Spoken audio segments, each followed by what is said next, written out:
Nasdaq fourth quarter and full year 2024 results conference call. At this time, all participants are on a listen-only mode. After the speaker's presentation, there will be a question-and-answer session.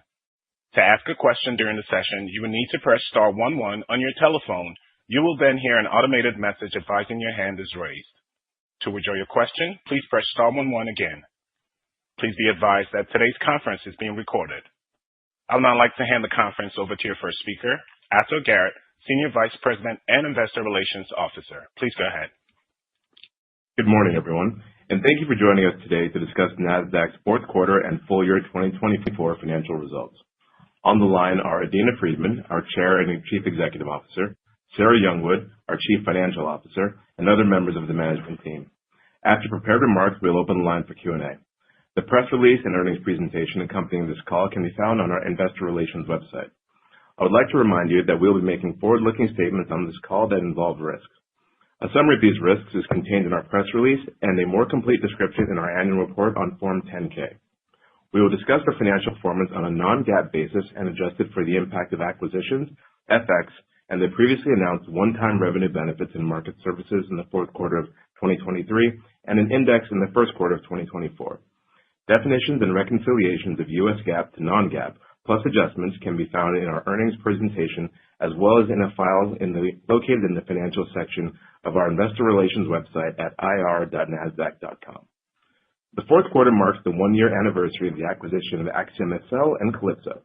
Going forward, we will report the financial performance for these businesses within the consolidated results of the respective subdivisions and will no longer disclose these revenues in an organic revenue growth reconciliation. And with that, I will now turn the call over to Adena. Thank you, Otto, and good morning, everyone. Thank you for joining us. On the call this morning, I'll start with an overview of our 2024 financial and operational performance. I'll then discuss our strategic priorities and outlook for 2025 before handing the call to Sarah to walk through the financial results and outlook in more detail. Reflecting on the last year, I'm extremely proud of Nasdaq's progress towards becoming a scalable platform company and delivering on our vision to be the trusted fabric of the world's financial system. Throughout 2024, we substantially completed the integration of Calypso and AxiomSL, further showcased the value of our solutions, delivered on our growth objectives, and achieved our initial expense synergies and deleveraging goals ahead of schedule. The Nasdaq team's ability to execute our strategy and create value for our clients provides us with confidence entering 2025, as evidenced by the strengthening of our competitive position and significant traction we are gaining with us for new client wins, upsells, and cross-sells. Moving to our financial results for the year, Nasdaq's net revenues of $4.7 billion increased 9% from 2023. Solutions delivered 10% revenue growth for the full year, with growth in each quarter within or above the range of our medium-term outlook. ARR ended the year at $2.8 billion, an increase of 7.5% year over year. For the fourth quarter, we delivered net revenue growth of 10% year over year to $1.2 billion, and solutions revenue grew 9%. Moving to the full year performance of our divisions, Capital Access Platforms generated 3% ARR growth and 10% revenue growth in 2024, driven by an outstanding year of index performance. Financial Technology delivered 10% revenue growth for the year. We delivered 12% ARR growth overall for the division, which included 23% growth in financial crime management technology, 11% growth for our regulatory technology, and 9% growth for capital markets technology. Market Services achieved record full-year revenue driven by higher volumes across the U.S. equity derivatives as well as U.S. and European cash equities. Turning to our operational highlights for 2024, the addition of AxiomSL and Calypso has greatly accelerated our journey as a platform company. In its first year, the Financial Technology division delivered strong financial and operational accomplishments, which resulted from deep and meaningful engagements with our clients. Today, our Financial Technology division has emerged as a vital force of innovation, as our more than 3,800 clients now see us as a complete partner in helping to solve their most critical challenges across risk, regulation, and trade infrastructure. The financial system is at a point where transformation is technologically and culturally possible, with greater confidence in the banking and capital markets industry to implement cloud-based solutions. For example, according to Nasdaq and BCG's recent complexity report, The level of comfort among global banks to deploy cloud-based solutions has increased from 57% just 5 years ago to 93% today. Additionally, today, only 22% of banks prefer in-house built solutions for their regulatory and compliance programs. The large majority understand that external solutions provide superior capabilities to solve common industry problems, and they are seeking strategic technology partners who can provide solutions across multiple disciplines. This sentiment is evident across the division, as Nasdaq's enhanced product portfolio has strengthened our client relationships, which materialized through the signing of 263 new clients, 424 upsells, and 11 cross-sells this year. Importantly, these collective wins represent our continued penetration across global financial institutions, and our cross-sells highlight our success in Tier 1 and Tier 2 banks. Notable examples include a major financial institution expanding from trade surveillance, AxiomSL, and Calypso to include Nasdaq Verafin, and another Tier 1 bank adding Calypso to its existing AxiomSL solution. As the division continues to mature, we're confident that we will deepen our strategic relations with our clients even further while delivering broad-based growth. Now I'll turn to a review of our subdivisions within financial technology, beginning with Nasdaq Verafin, where a growing number of financial institutions recognize our unique and differentiated capabilities in helping them root out financial crime. Nasdaq's financial crime management technology business completed one new cross-sell with a Tier 1 bank for our wire fraud solution during the quarter. And today, Nasdaq Verafin serves over 2,600 financial institutions, representing nearly $10 trillion in assets, including 5 Tier 1 banks. Building on the strength of Nasdaq Verafin's industry-leading offerings in North America, we've announced our launch in Europe, where we are engaging with clients across the region. Regulatory technology and capital markets technology are advancing the modernization of global markets, as well as our clients' ability to manage risk and compliance.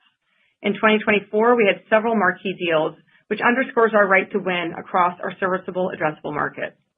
In the fourth quarter, Nasdaq signed a long-term agreement to provide a future-proof regulatory management solution through AxiomSL to ORUP, a collaborative joint venture of banks and financial services providers in Austria. We look forward to providing additional details on this important partnership in the coming weeks. AxiomSL also secured an upsell with Société Générale to manage its domestic regulatory reporting needs. France, India, and the Philippines represent key regulatory technology international expansion opportunities that we've unlocked in 2024, and the strong progress that we've made positions us well to build momentum in these countries in 2025. Surveillance signed 24 new clients during the year, including 3 new market regulators and our first market surveillance client in Taiwan. During the fourth quarter, 100% of new trade surveillance clients were cloud customers, and as of the fourth quarter, 68% of our clients are leveraging our cloud-based solution, up from 53% a year ago.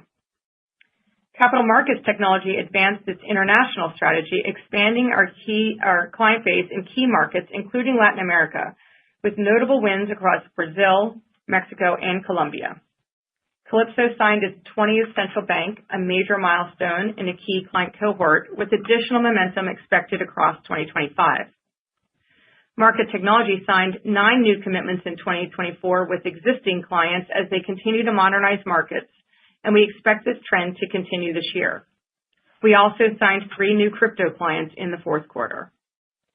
As we look ahead, our digital asset strategy continues to focus on helping the industry mature through infrastructure that enhances market liquidity, transparency, and integrity through the integration of the asset class within financial institutions. This is evident from the industry's adoption of our market technology, surveillance, and Calypso solutions. More broadly, Nasdaq is already active in this asset class with the iShares Bitcoin Trust ETF and options for this ETF, as well as other listed crypto ETFs in our U.S. and European markets. We see potential growth areas in digital assets, options products, and proprietary index options benchmarked to cryptocurrency indexes.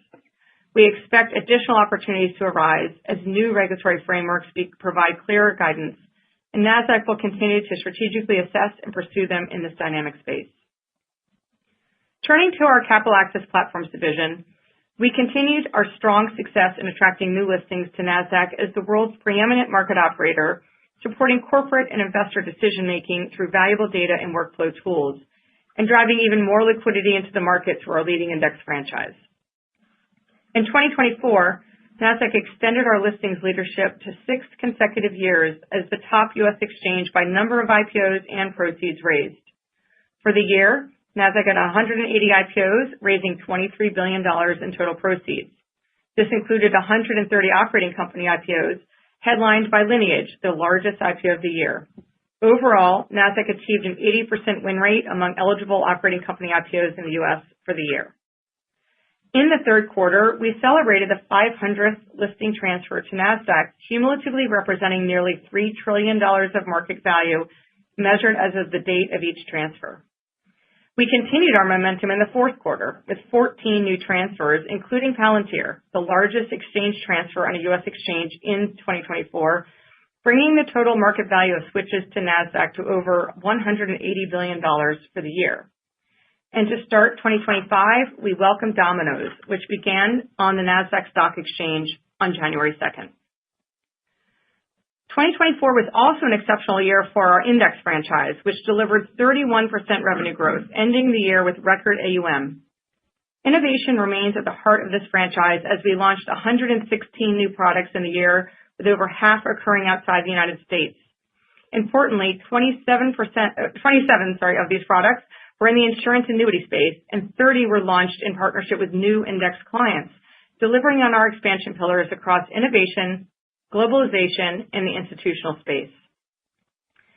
Within Workflow and Insights, analytics saw continued demand from asset managers and asset owners for our data and workflow solutions. This demand across the client ecosystem resulted in strong year-over-year growth.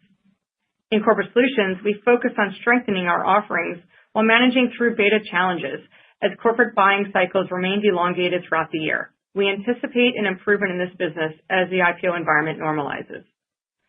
Finally, in our Market Services division, we demonstrated leadership across our U.S. and European markets. We experienced strong adoption of our index options and multi-listed options products as index options revenue more than doubled year over year. In addition, we delivered a record volume of shares and notional value traded in the closing cross this year, including a record fourth quarter in terms of volume of shares traded. We also made progress modernizing our markets with the migration of Nasdaq ISE to our next-generation derivatives platform, Fusion, in September. In addition, as part of our ongoing assessment of our business units portfolio and their alignment with our strategy, we announced that Nasdaq has entered into an agreement with Euronext to sell our Nordic Power Futures business. This transaction will sharpen our focus on our strategic growth areas as we lead the European markets. Moving forward, our European business is an integral part of our strategy as the combination of our U.S. and European footprint is critical to our ability to serve clients globally. Overall, Nasdaq delivered robust growth across our business while achieving significant strategic and operational milestones. At our Investor Day in March, we introduced 3 strategic priorities: integrate, innovate, and accelerate to deliver resilient and scalable growth. We successfully executed on these priorities and are well-positioned entering 2025. Through our relentless execution of our integrate priority, our Financial Technology division has a well-structured and highly functioning operating model, and we're deploying the One Nasdaq go-to-market approach to deliver holistically for our clients. In addition, our solid free cash flow enabled Nasdaq to lower its gross leverage ratio from 4.3 times at the end of last year to 3.6 times at the end of 2024. Nasdaq exited 2024 having actioned over 100% of our net expense synergies target, and Sarah will discuss our incremental efforts to deliver additional cost synergies and efficiencies. Moving to our innovate priority, we amplified innovation across Nasdaq, introducing and incorporating new AI-powered solutions and product offerings across each of our divisions in 2024. We've seen solid client adoption to date, and our product managers continue to work on delivering new AI features in their product roadmaps. Looking ahead, we have a strong innovation pipeline with various product launches expected over the course of the year.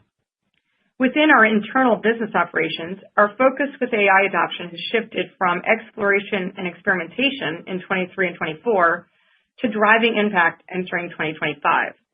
Our team is engaged in scaling our use of AI to deliver efficiencies and productivity enhancements across the organization, which is also reflected in the expanded efficiency program that Sarah will describe. And with our Accelerate priority, we drove 17 cross-sells since the Adenza acquisition closed, including 11 in 2024 and 4 in the fourth quarter. Cross-sell opportunities now account for over 15% of Financial Technology Division's pipeline, with several deals at advanced stages as we execute organized sales campaigns that showcase the cross-functionality of our solution suite and deepen relationships with senior decision-makers across our clientele. Nasdaq remains on track to exceed $100 million in run rate revenue from cross-sells by the end of 2027. Looking ahead to 2025, Nasdaq is well positioned to build on our successful 24 and deliver durable revenue growth. As we continue our journey to become a platform company, our transformation is built on 4 distinct strengths: a robust, interconnected client network, purpose-built modern solutions that directly address our client-specific challenges, a scalable build once, deploy to many approach across our technology and operational platforms, and standardized architectural principles and frameworks that unify our business and technology operations. These factors, coupled with our deep industry expertise, have elevated our conversations with current and prospective clients. As our conversations continue to materialize into new client wins, upsells, and cross-sells, we're entering 2025 with strong momentum across our business. In addition, the solid economic backdrop bodes well for Nasdaq and our clients. In the U.S., consumer spending and relatively low unemployment continue to support GDP growth. Further, inflation and interest rates have settled into a more predictable state than we experienced between 2022 and 2024, giving investors more confidence in their ability to deploy capital. Overall, the global economy is expected to grow with help from strength in the U.S. and other parts of the world, including South Asia. These factors have contributed to creating a positive business environment to start the year. For example, after several years of muted IPO activity, we expect more companies to list on public markets, with an uptake beginning in the second quarter of 2025, setting up a strong half of the year. We continue to have a healthy pipeline of companies that have filed to go public on Nasdaq. As these companies become public, we look forward to helping them navigate the public markets, from the initial listings process to corporate governance, IR, and sustainability reporting needs. Finally, financial institutions across the global economy face complex risks, changes in regulatory regimes, and new trading opportunities, which are driving strong demand for our Financial Technology Division suite of solutions. Whether it is keeping up with rapid technological advancements, meeting the changing and divergent needs of regulators across the globe, or protecting the integrity of the financial institution systems against financial crime, clients will continue to turn to trusted partners to help them navigate complexity through technology-first solutions, and we remain well-positioned to be that partner for them throughout any environment. The new administration enters the White House signaling a more business-friendly, pro-growth agenda in the U.S. We believe this will unlock capital and liquidity to the benefit of companies, financial institutions, and markets. As it relates to the regulatory environment governing our clients, we're supportive of the traction that is gaining around smart, well-calibrated regulation. To wrap up, 2024 was a strong year in which we further advanced the evolution of Nasdaq as a leading partner to the global financial system. Across the organization, we executed our strategic priorities, delivered on our key growth objectives, and achieved our synergy and deleveraging goals ahead of target. As we enter 2025, we're delivering on our strategy and remain confident in our ability to achieve our medium-term outlook. And with that, I will now turn the call over to Sarah to provide more details on our financial results and outlook for 2025. Thank you, Adina, and good morning, everyone. Starting with annual results on slide 11 of the earnings presentation. Net revenue of $4.7 billion was up 9%, with solutions revenue of $3.6 billion up 10%, and representing 77% of total revenue, an increase of 1 percentage point. Full-year divisional growth rates were consistent with our expectations. Operating expense was $2.162 billion, up 6%, in line with guidance, for a 54% operating margin and 56% EBITDA margin, both of which were up by over 1 percentage point. This resulted in net income of $1.6 billion and diluted EPS of $2.82. Moving to quarterly results on slide 12. We reported net revenue of $1.2 billion, up 10%, with solutions revenue of $949 million, up 9%. Operating expense was $556 million, up 6%, resulting in an operating margin of 55%, up 2 percentage points, and an EBITDA margin of 57%, up by over 1 percentage point. This resulted in net income of $438 million and diluted EPS of 76 cents. Slide 13 shows the drivers of our 9% net revenue growth for the year and our 10% net revenue growth for the quarter. We generated 7 percentage points of alpha for the year and 6 percentage points for the quarter, driven by new and existing clients as well as product innovation, partially offset by lower market share and market services. Overall, beta factors contributed 2 percentage points of growth this year and 4 percentage points for the quarter, driven by higher valuations in Nasdaq indices and higher overall volumes in market services. Please note that our alpha analysis is conservative, as it includes on and off exchange trading. If we had done the analysis with market share of on-exchange volumes only, alpha would have been 7% for the quarter and for the year. Lastly, and as shown on slide 14, we had ARR growth of 7.5%, with SaaS revenue growth of 14%.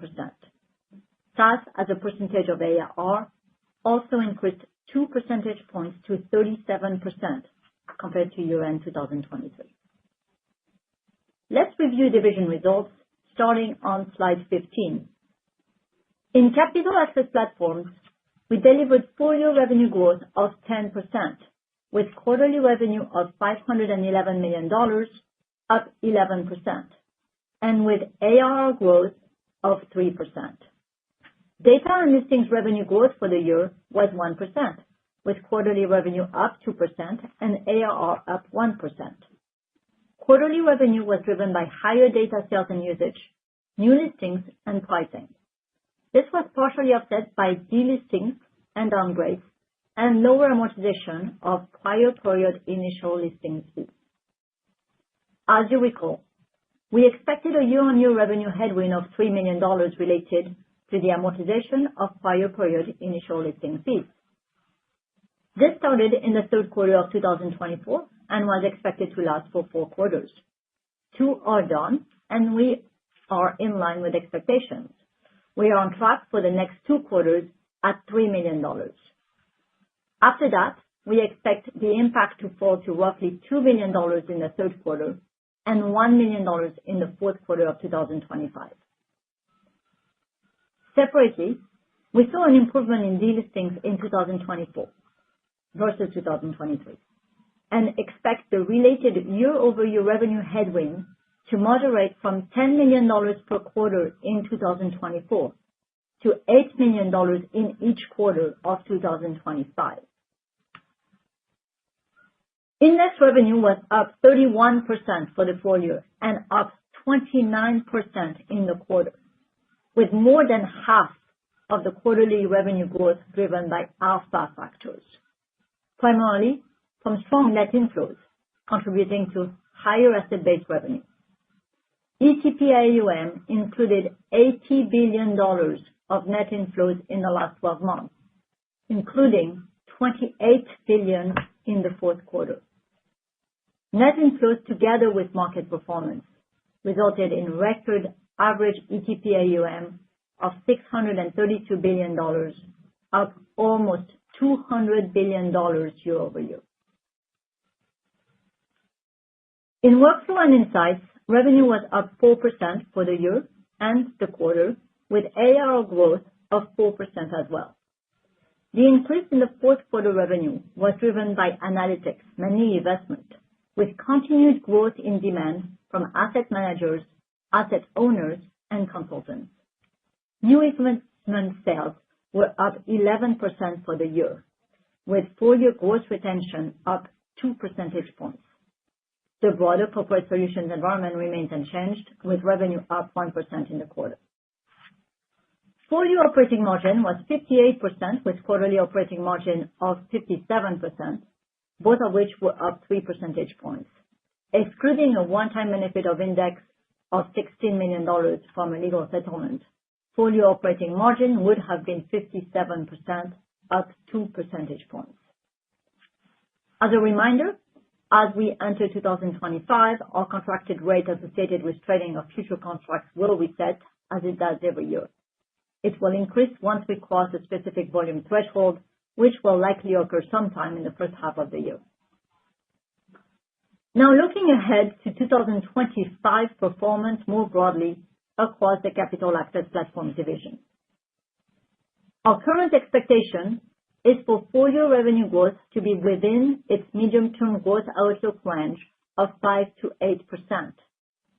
Within the division, data and listings activity is improving, but listing revenue remains negatively impacted by delisting and amortization factors. As such, we continue to expect data and listings to grow within our medium-term outlook of low single digits in 2025. Index continues to generate strong alpha given its very favorable positioning and additional growth opportunities. We expect to grow above our medium-term outlook of mid to high single digits in 2025. Recall that index revenue in the first quarter of 2024 included a $16 million one-time revenue benefit related to a legal settlement. We exclude this item from our adjusted growth rates and will discuss our growth and any comparisons to the medium-term outlook on that adjusted basis, excluding that item.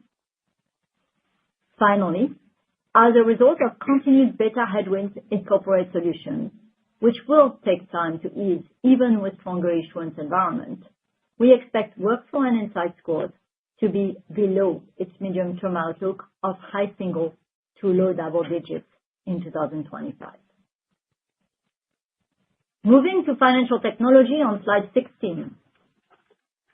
Total division revenue for the year grew 10%, and revenue for the quarter was up 7% to $438 million, with ARR growth of 12%. The difference between quarterly revenue growth and ARR growth in fintech is driven by professional services fees and the impact of lower Calypso on-prem subscription revenue due to timing and a tough comp in the fourth quarter of 2023. Meanwhile, ARR growth remained solid across the subdivisions, with strong client momentum, including the benefit of 120 new clients, 127 upsells, and 4 cross-sales in the quarter. On cross-sales, our campaigns are resonating with clients as we achieved 11 cross-sales in 2024. Cross-sell opportunities now account for over 15% of the Financial Technology division's pipeline, including several deals in advanced stages.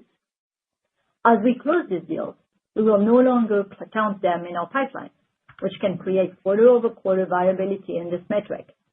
However, over the coming years, we expect our cross-sell pipeline mix generally to average at or above 10%, which is a level that positions us to exceed our $100 million run rate cross-sell revenue target by the end of 2027. Financial Crime Management Technology revenue increased 22% for both the year and the quarter, with ARR growth of 23%, and with 102 new clients and 1 cross-sell with a Tier 1 client in the quarter. Net revenue retention was 114%, reflecting strong client engagement stemming from new product enhancements such as the GenAI Entity Research Copilot and targeted typology analytics. Regulatory Technology revenue increased 7% for the year and 6% for the quarter, with ARR growth of 11%, as well as 9 new client wins and 64 upsells.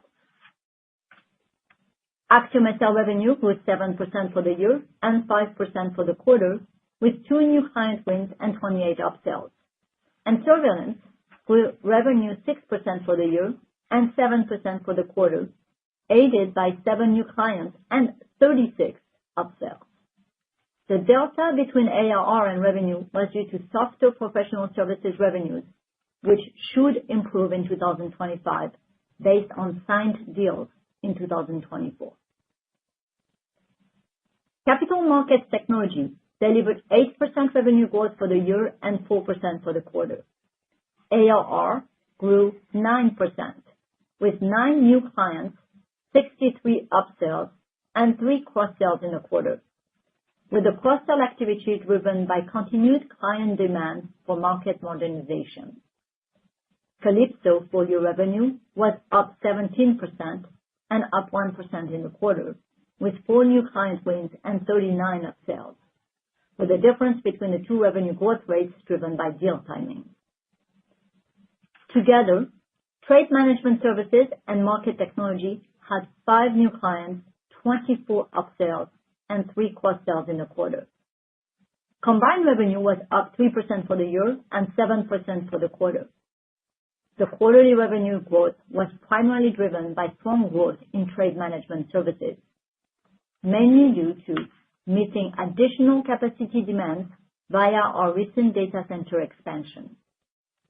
Looking forward, we expect improved professional services revenue in 2025 due to new clients for Calypso and Market Technology implementations signed in 2024, and we are starting the year with a strong proportion of signed engagements. Combined AxiomSL and Calypso revenue increased 13% for the year and 2% for the quarter, with ARR growth of 12%. We continued to drive the cloud journey of these businesses forward, with cloud bookings as a percentage of new ACV coming in at 52% for the year and 60% for the quarter. As Arthur noted in the opening remarks, we will be reporting AxiomSL and Calypso within the consolidated results of their respective subdivisions going forward, and we expect combined AxiomSL and Calypso to perform within their medium-term outlook for 2025. Full-year Financial Technology operating margin was 47%, up 1 percentage point, and with quarterly operating margin flat at 49%.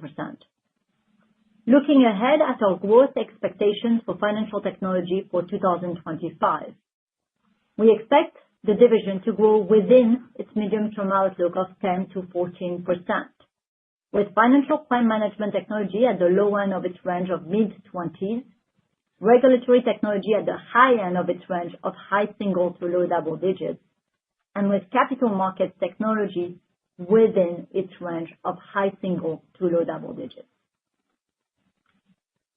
Wrapping up the divisions with Market Services on slide 17.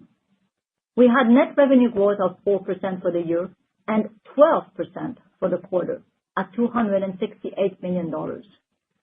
The strong quarterly net revenue growth benefited from an increase in U.S. derivatives revenue, primarily due to record volumes and strong index options revenue growth, higher U.S. cash equities revenue from higher volume, capture, and market share of available on-exchange trading volume, as well as higher capture in European cash equities and derivatives, with these factors partially offset by a market-wide shift of U.S. cash equities volume off exchange and a decline in U.S. state plan revenue. Full-year Market Services operating margin was down 1 percentage point to 59%, with quarterly operating margin of 59%, up 1 percentage point. Excluding the one-time payment of roughly $7.5 million that benefited Market Services in the fourth quarter of 2023 and is excluded from the adjusted numbers, full-year operating margin would have been flat, and quarterly operating margin would have been up 2 percentage points. Moving to expenses on slide 18. We had operating expenses of $2.162 billion for the year, up 6%, driven by strong investments in technology and people to support revenue and drive innovation and growth, employee-related cost increases, other increases largely due to inflation, as well as close to 1 percentage point of regulatory and people-related costs, which we don't expect to reoccur. This was partially offset by the benefit of Adenza-related synergies of 2 percentage points and additional efficiencies of 1 percentage point, half of which I will come back to in just a moment. This resulted in an annual operating margin and EBITDA margin both up more than 1 percentage point versus the prior year. Regarding net expense synergies, we have actioned over 100% of the $80 million target we announced in relation to the acquisition of Adenza. We are now expanding this program to $140 million, including the $80 million already actioned. This run rate cost reductions will be actioned by the end of 2025. This is an increase of 75% in the same 2-year time frame, as we now include the entire firm and will capture other run rate efficiencies, including the impact of AI. As part of the expanded program, we expect related costs to achieve to be $140 million, with $72 million incurred to date through the end of the fourth quarter. The program has already reduced 2024 expense growth by 2.5 percentage points, 2 percentage points for Adenza and 50 basis points related to the program expansion. It is expected to reduce 2025 expense growth by 2 percentage points, with a tail mostly in 2026. As always, you should expect that we will continue to reinvest a portion of these efficiencies into investments to support our growth. With this in mind, we are introducing our non-GAAP expense guidance for the year of $2.245 to $2.325 billion. This guidance range reflects a non-GAAP organic growth rate of 6% at the midpoint. And as mentioned, it includes a roughly 2 percentage point benefit from the expanded efficiency program. Our 2025 guidance uses average 2024 FX rates as its foundation and does not reflect the benefits from the recent post-election strengthening of the dollar that has partly retrenched over the last few days. We expect a 2025 non-GAAP tax rate between 22.5% and 24.5%, in line with the prior expectation we had set. Turning to capital allocation on slide 19. Nasdaq generated free cash flow of approximately $1.6 billion in the year, including $439 million in the fourth quarter. We repaid $815 million in debt in 2024, including about $180 million in the fourth quarter, which we repurchased opportunistically. With that, we ended the year with a gross leverage of 3.6 times. In 2024, we paid dividends of 94 cents per share, or $541 million, including 24 cents, or $138 million in 4Q, representing a 34% annualized payout ratio. We repurchased 2.3 million shares of our common stock for roughly $145 million in the year, offsetting employee issuance, with no repurchases in the fourth quarter. We remain focused on reducing our leverage and expect to reach a 3.3 times gross leverage ratio before the end of 2025, while repurchasing shares to offset employee compensation-related dilution. We will remain opportunistic regarding any additional share or debt repurchases. In 2024, we set ambitious objectives, and I want to thank the full Nasdaq team for executing against them. I am proud of our accomplishments in the year. We delivered on our growth ambitions. We closed on a number of landmark client wins. We made progress towards our cross-sell target. We identified incremental cost efficiencies, and we executed against an accelerated deleveraging timeline. All of this reinforces my confidence in our growth story and our ability to deliver value to our clients and shareholders in 2025 and beyond. With that, let's open the line to Q&A. Thank you. As a reminder, to ask a question, you will need to press star 11 on your telephone. To withdraw your question, please press star 11 again. We ask that you keep your questions to no more than one, but please feel free to go back into the queue, and if time permits, we'll be more than happy to take your follow-up questions at that time. Please stand by while we compile the Q&A roster. And I show our first question comes from the line of Alexander Blostein from Goldman Sachs. Please go ahead. Hi, good morning, everybody. Thank you for the question. I wanted to start with your outlook on workflow and insights.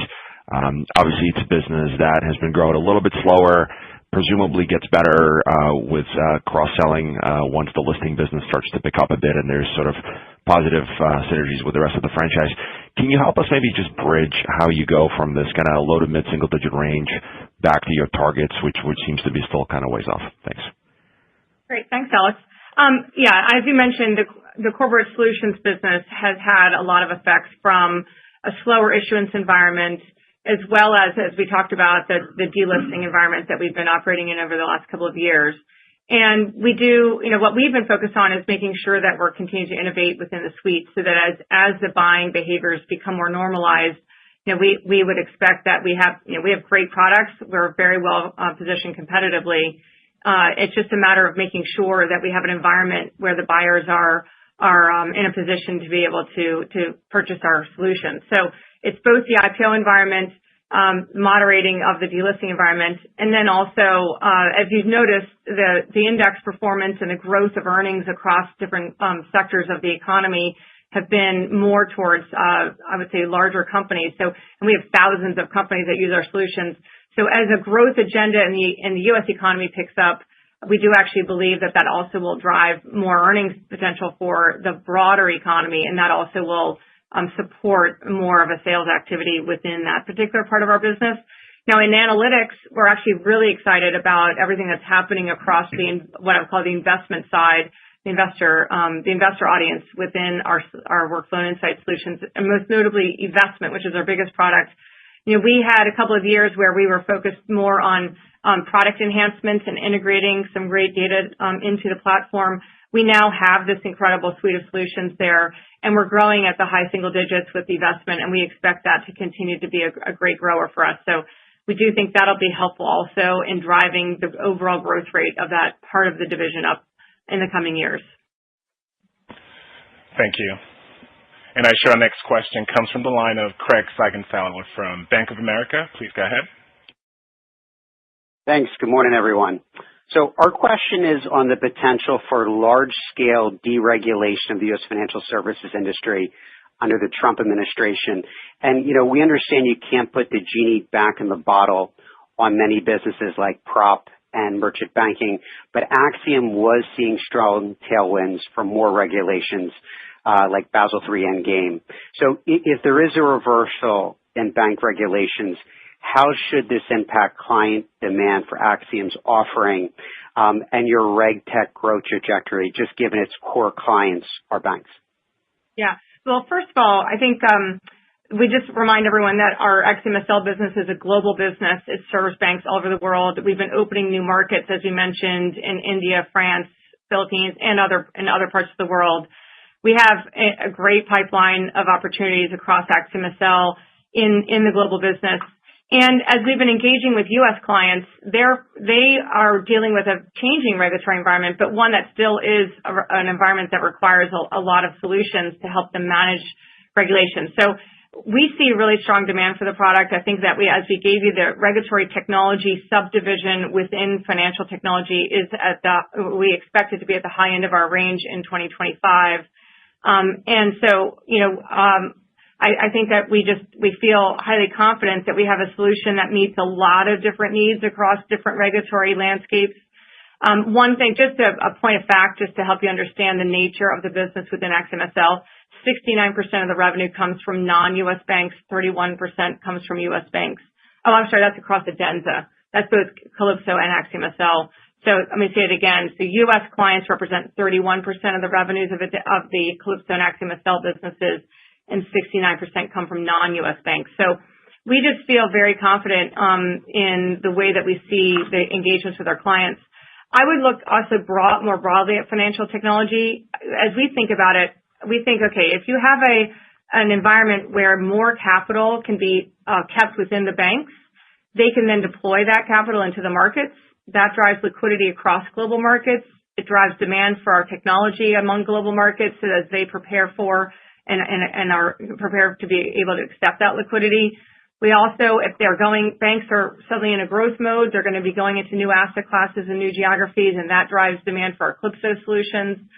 So we have a lot of opportunities for growth across the franchise in different regulatory environments. Thank you. And I show our next question comes from the line of Patrick Moley from Piper Sandler. Please go ahead. Yes, good morning. Thanks for taking the question. Maybe just diving into financial technology again. You gave an outlook for where you kind of expected to fall within the range of the three businesses within that segment. So where do you think that leaves us for the full year in terms of the overall 10 to 14% growth rate for the full segment? And then on financial crime management, I believe you said that you expected that to come in at the lower end. So maybe you could just talk about some of the drivers there. Thanks. Sure. Yeah. Actually, I'll start with that, and then I'll talk about the overall fintech division. So within the financial crime management business, we actually did a great job again this year of expanding our client base. We had 211 new clients sign up for the solution. We had another tier one bank sign with us in the Q4. We have a really nice pipeline of tier one banks that are in stages of our sales cycle, including completing POCs and other things. But as we've talked about in the past, and we talked about this at Investor Day, the mid double digits growth rate is supported by three pillars of growth. So the first is within the small to medium banks, and again, we signed 210 of those, so we're really, really excited about that, or 211 for the year. And that's kind of the basis of our business today. But as we expand, a growing part of our growth is going to come from those tier one banks, tier two banks. We now have 5 of those clients. We have an opportunity to expand those client relationships, and we are in talks with expansion plans. We have, as I mentioned, a nice healthy pipeline of additional clients there. But it takes time for those deals to manifest and show up in the financial performance. And so we're still very early innings there. And then global expansion. So that's the third pillar. And we just announced our move into Europe. We have several banks lining up for POCs with us in 2025. And so that again will play out to support that mid double digit growth rate. But those things are still in the early innings. I just want to remind everyone that half of the SAM, half of the serviceable addressable market in financial crime management is in those tier one and tier two banks. So as we expand there, that gives us a lot of opportunity to continue to have healthy growth. But we're still in early innings.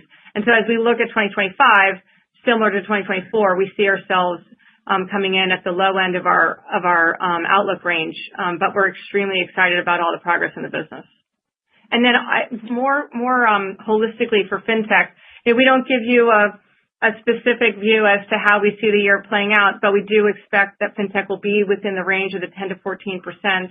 And obviously, I would have to say we had a lot of great sales in 2024. We're going into the year with a really good line of sight into a large portion of our business growth. But the year changes as we go through the year, so we maintain our view that it will be within the outlook. Thank you. And I show our next question comes from the line of Benjamin Budish from Barclays. Please go ahead. Hi, good morning, and thanks for taking the question. Just following back up maybe on Alex's first question on workflow and insights, I guess given your sort of optimism in the IPO pipeline, can you talk a little bit about the kind of conversion rate or what the timing looks like in terms of getting new sort of listed companies using some of those software solutions? And I'm just curious, it sounds like a lot of optimism around some of the policies from the new administration, but the tone is clearly more negative on things like ESG and sustainability. And so as it regards your ESG solution, any sort of change in outlook there? Thank you very much. Yeah, great. Thanks. So I would say this, the corporate solutions part of workflow and insights, which is the focus area of your question, that business is a bit of a lagging indicator, lagging behind the IPO environment. So when companies decide to go public, they do need solutions. We provide them a package as part of their IPO to introduce them to our solutions, but also to help them mature as public companies in IR and ESG reporting. And so we then have a period of time where we offer those solutions complimentary, and then they will convert into, hopefully, if they do a great job, convert into paying clients. But we also have the opportunity during that time to upsell them on additional solutions within our suite. And so it does, we would like to see a nice, healthy, sustainable IPO environment. We definitely are seeing a moderation of delistings that'll help, but it will take some time for that business to recover into a more normalized growth rate. And then looking at specifically into ESG, what we've seen is actually a change in the demand structure. Those solutions still are a small part of our overall workflow and insights business, but we are seeing the demand more coming from Europe and other parts of the world, as well as from global companies that operate in Europe because of the new disclosure obligations. And so I would say the demand curve has changed a little bit more towards non-U.S. companies and non-U.S. operations. But that does mean we still have good opportunities across that business. And, we'll continue to evaluate that as we see different policies develop in the United States. Thank you. And our next question comes from the line of Michael Cho from JP Morgan. Please go ahead. Hi, good morning. Thanks for taking my question. I want to just touch on the regulatory topic as well, but just kind of under a slightly different lens. Adena, you've kind of previously discussed in the past about lightening the burden or the regulatory burden on public companies and making that option much more attractive. You've indicated some optimism in engaging the new administration around some of these efforts. So, just for our context, can you just remind us and talk through some of the areas where we might see some of your efforts or just kind of general progress first? Thank you. Sure.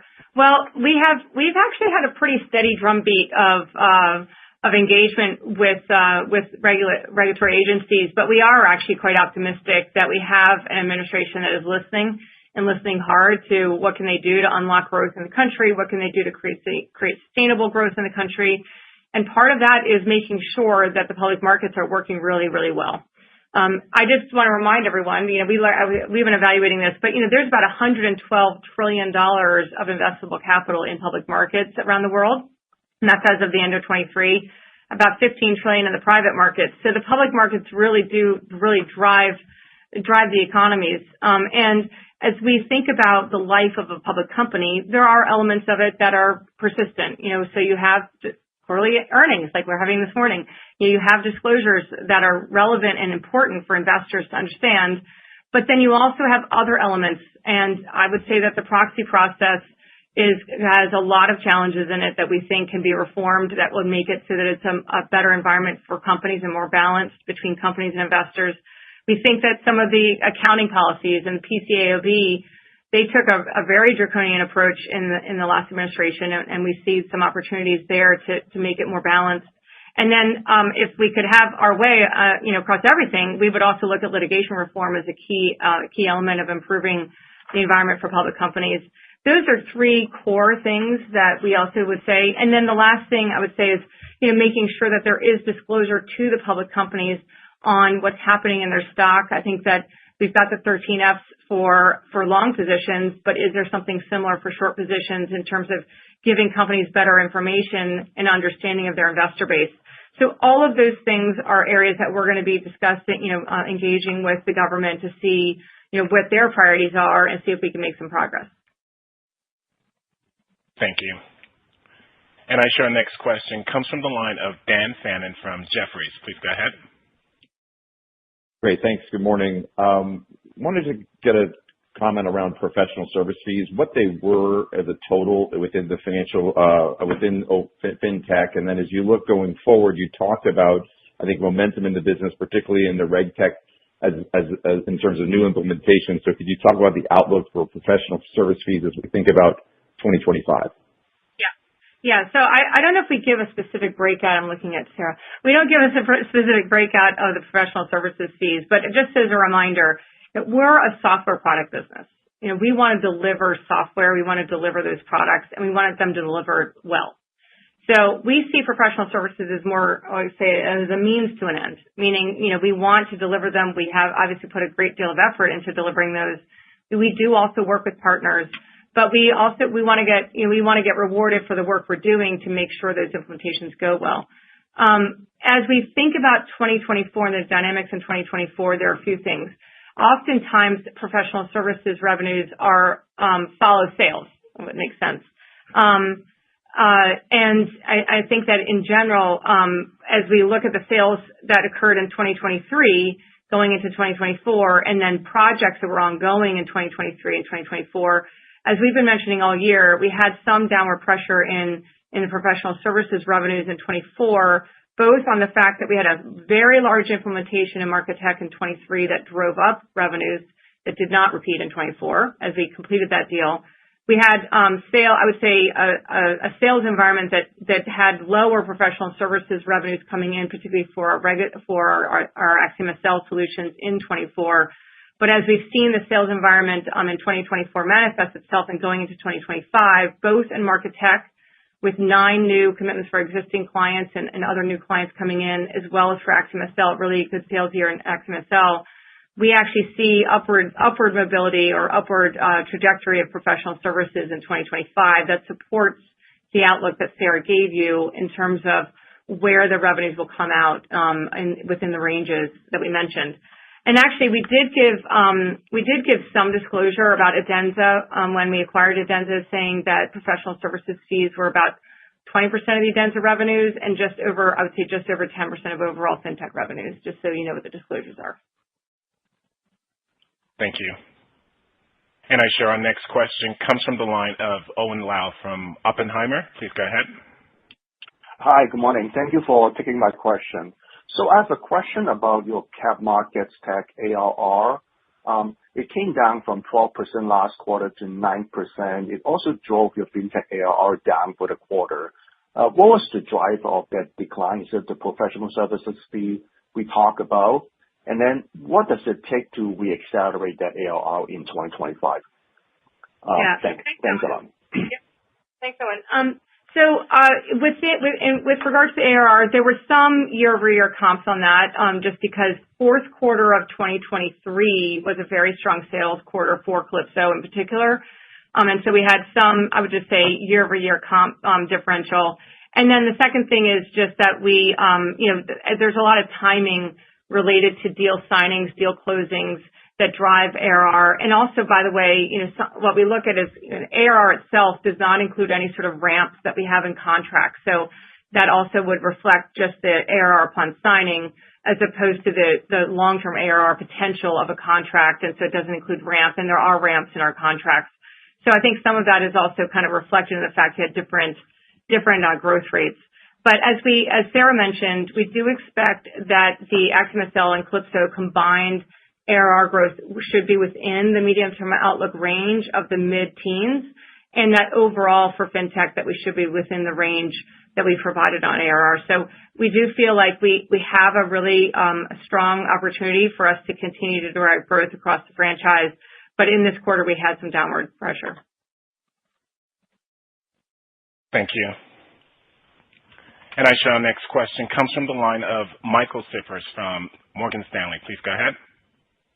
Hey, good morning. Thanks for taking the question. Just wanted to ask about AI with the DeepSeek advancement. Just curious how you see that impacting your business in terms of potential for faster generative AI product innovation and development, potentially at a lower cost, and how you see that potentially impacting the competitive landscape over time. And more broadly, maybe you could just update us on some of the steps you're going to be taking here in 25 to move Nasdaq forward with generative AI advances. Thank you. Yeah, no, I love that question. So first of all, I would just say we've essentially put a platform together within Nasdaq, leveraging our cloud providers that allow us to use multiple models. So we use both proprietary models and open source models today. What we do is when we think about a new capability we want to deliver through our products, we'll test out different models to see which ones provide us the best solutions at the most efficient cost structure. And so first and foremost, it has to be which one's best at delivering what we're looking for. And then the second thing is then a cost consideration. But I would say the cost curve has come, the cost cost of AI, generative AI, has already come down a lot. It's been quite dramatic. And so we already feel like there's a lot of efficiencies starting to come into that, the different models. The second thing is we are open to different models. We have a lot of governance around that, but we do approve models through our governance structure, and we have access to multiple models. And the third thing is we are really embedding AI, Gen AI capabilities into our product roadmaps, and we're reviewing those product roadmaps very frequently so that we know that we're bringing new capabilities to clients. So just a few to mention, and we've got the, as you mentioned, the AI, the Gen AI research entity Copilot within the anti-financial crime business, but we're implementing that in our surveillance business. We have actually the ability to do something similar in terms of auto generation of regulatory reports in Axiom. We have our board portal summary, board book summaries within our board portal tool. We have other capabilities we're bringing to investment in terms of summarizing board minutes and other things from pension boards. So there's so many different ways that we're deploying the technology for the benefit of customers. And for the most part, we're basically doing it in a way that really improves the value of the product overall, improves the return on investment that clients are getting, so that as we talk through different renewal cycles, we can show them that incremental value in terms of part of our contract value, and it's driving up retention so that we are, differentiating our solutions more successfully, which will drive up retention. So we see it as a general lift, and we are just getting started, I have to say. Now, within Nasdaq, as Sarah mentioned, we're also deploying the technology internally across our development teams, our client success teams, marketing, so that we can actually be more efficient and effective in product development and client success. So that's where that kind of upgraded program that Sarah mentioned does include some AI efficiencies that we expect to generate this year. Thank you. And I show our next question comes from the line of Jeff Schmidt from William Blair. Please go ahead. Hi, good morning. On the proprietary index options business, revenues doubled during the year. Could you discuss what your plans are for that business and sort of whether you're looking to increase investments and focus there over time?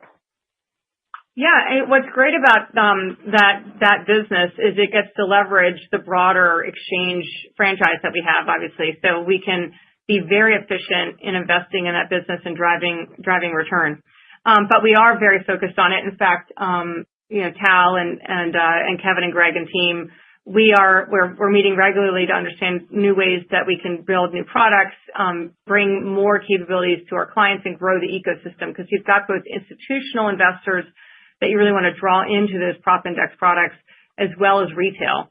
We have gotten our prop index products now on major retail investing platforms, including Robinhood, and then we also are driving institutional adoption of those products with different, by integrating those products into different data tools that they use to make investment decisions.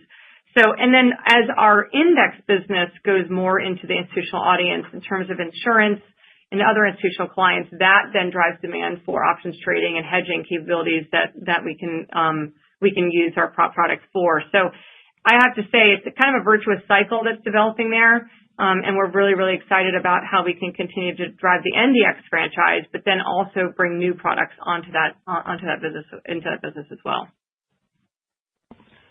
Thank you. And I show our next question comes from the line of Ashish Sabadra from RBC. Please go ahead.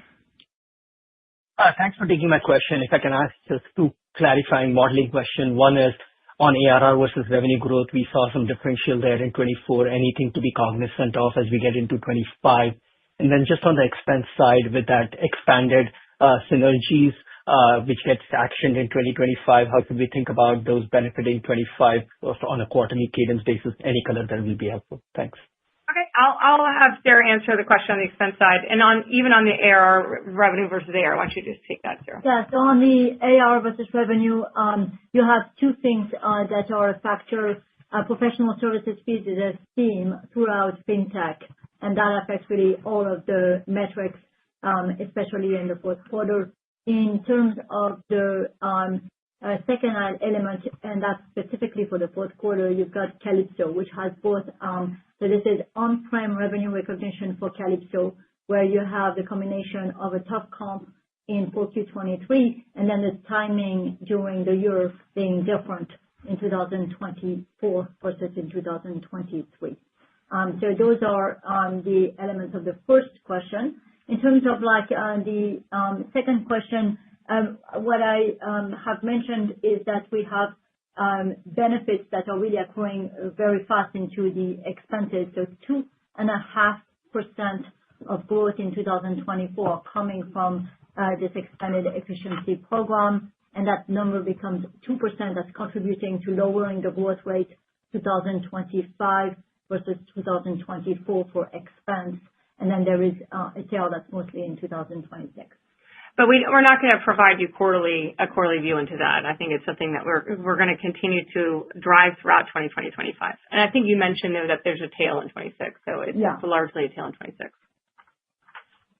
Thank you. And I show our next question comes from the line of Alex Kramm from UBS. Please go ahead.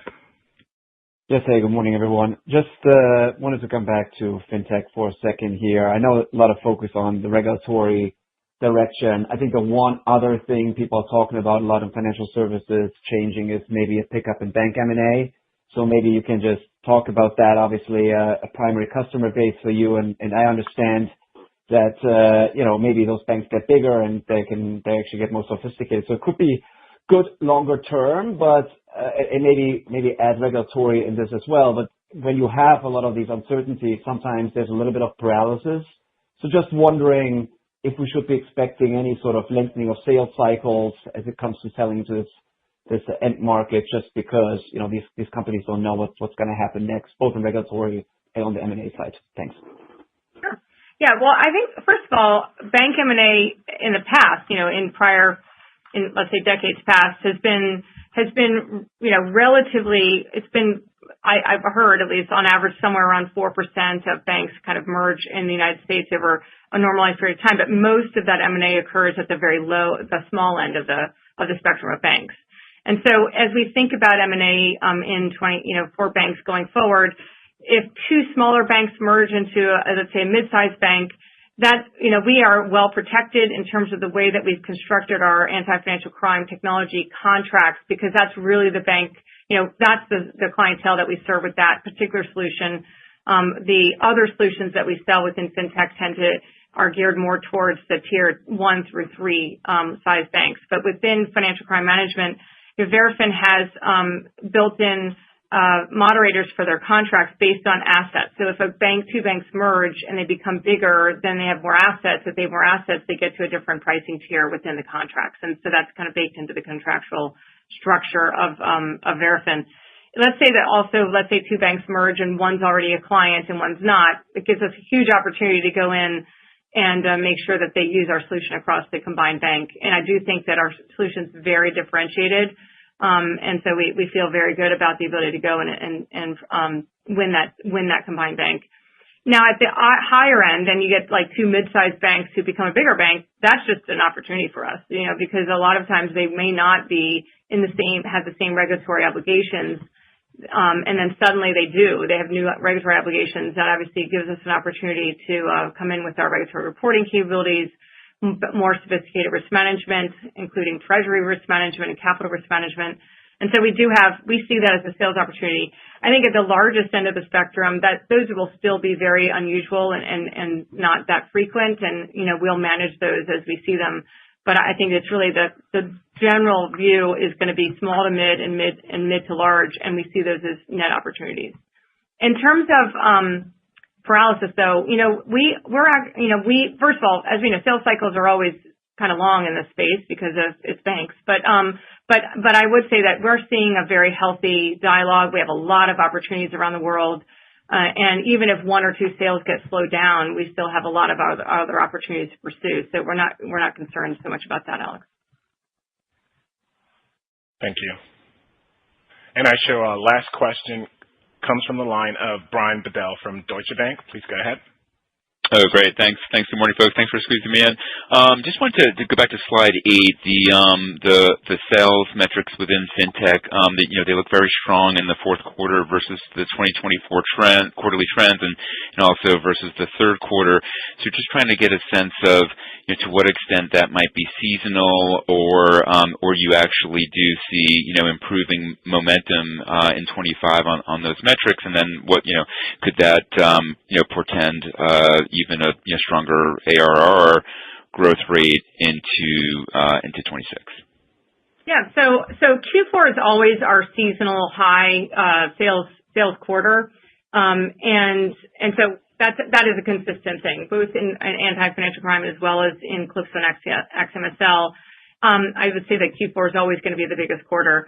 But we are also seeing strong trends. So the engagement with clients is excellent, and it obviously carries us into 2025. But I would say you should expect that Q4 will always be the high quarter. Okay, great. Thank you. Great. Thank you. Thank you. This concludes our Q&A session. At this time, I'd like to turn the call back over to Adena Friedman, President and CEO, for closing remarks. All right. Well, thank you. As you heard this morning, Nasdaq continues to make progress on our strategic priorities, and through our complementary and integrated solutions, Nasdaq is delivering consistent growth and accelerating our evolution as a trusted technology partner to the financial ecosystem. We look forward to keeping you updated on our strategic progress, and thank you for joining, and have a great day. Thank you. Thank you. This concludes today's conference call. Thank you for participating. You may now disconnect. Good day.